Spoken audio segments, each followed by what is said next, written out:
all the things around me that people had told me were just the natural way things were, the way things always would be. They weren't natural at all. They were things that could be changed, and they were things that, more importantly, were wrong and should change. And once I realized that, there was really kind of no going back. As more and more platforms build walls around knowledge, academia, and research papers slapping price tags on them, the original spirit of open knowledge is slowly crumbling. But there was one man whose entire life was dedicated to fighting for the freedom of information on the internet. He learned to code at 3, helped shape internet standards at 15, entered Stanford at 18, dropped out at 20, and became a millionaire entrepreneur. He was called a computer prodigy, a Prometheus of the information age. But behind those titles was a man facing 13 federal charges and up to 35 years in prison. Was he a revolutionary hero or a criminal hacker? Today, let's talk about Aaron Swartz, the brilliant mind who burned bright and left us far too soon. Let's rewind to 1986.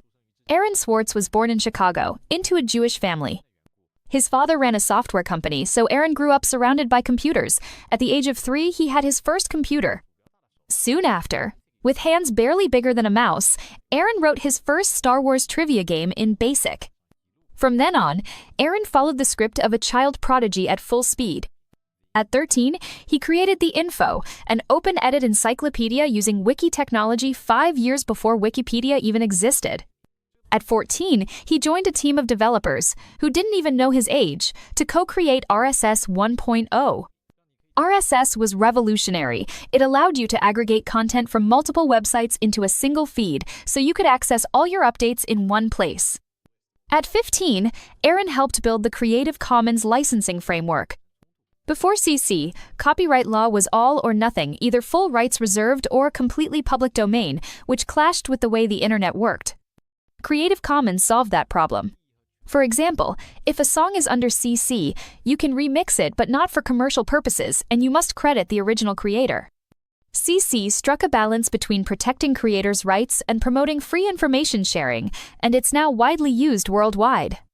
At 18, Aaron was admitted to Stanford, but like many tech geniuses, he dropped out a year later to start his own company. He co-founded Reddit with 2 partners. Reddit quickly became one of the most influential websites, the front page of the internet. Aaron sold Reddit for $1 million and became a millionaire at the age of 20.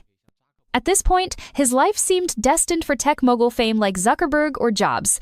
But that's not the story I want to tell you today.